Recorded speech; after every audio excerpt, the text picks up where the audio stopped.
As a professional barista, I'm always thinking of how I love showing off a perfectly made, scrumptious, and utterly sinful cup of espresso at home to my guests during the heavy guest season after October. Making a home espresso or latte is a terrific holiday tradition for us.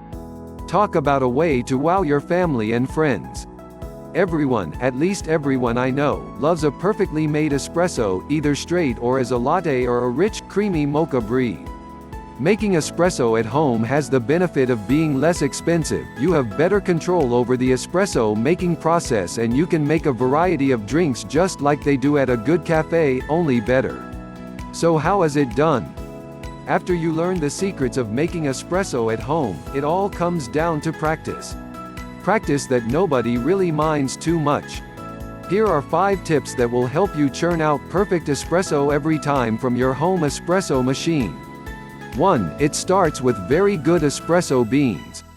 Espresso is only as good as the bean it's extracted from. There are untold amounts of blends form a gaggle of roasters. Some are very proficient at what they do, while others have given up everything to pursue perfection, good taste, and espresso art. That said, do not go on the cheap for espresso beans, nor should you pursue the big roasters as the ultimate authority on good espresso, because they generally are not. Go online and look up some coffee roasters in Portland, San Fran, and Seattle. Look for independent shops that have good reputations on coffee forums or have great chatter about the quality of their coffee on Facebook. Contact the roasters and see if they are willing to send you a small sample of their espresso. You'll be surprised how many will say yes, and even more surprised how many different flavors you'll experience from each roaster. Price is generally the same across the board, but expect a variance of about $1 to $3 per pound. Except for Kona coffee, which you'll pay almost $30 a pound. Freshness is important as well. After roasting, espresso should sit for a few days to degas. After that, its freshness period begins. If properly sealed, it should remain fresh for about 4 weeks. After that, the flavor may begin to shift, though it may not be dramatic at first. 2. High heat for high flavor. Coffee beans are about 12% oil, so a fair amount of pressure and heat are required to extract the delicate flavors of espresso.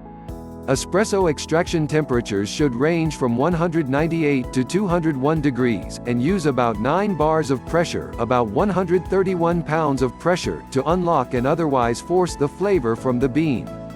Keep in mind that not all home espresso machines can do this properly or consistently, so follow the rule that you get what you pay for when it comes to espresso machines. 3. Grind fine for maximum flavor. This gets a little tricky. Espresso requires a fine grind so that the water passing through the coffee filter can take its sweet time to heat the grind enough to extract the most flavor possible. Which is all fine and good, but getting the grind perfect is a trick.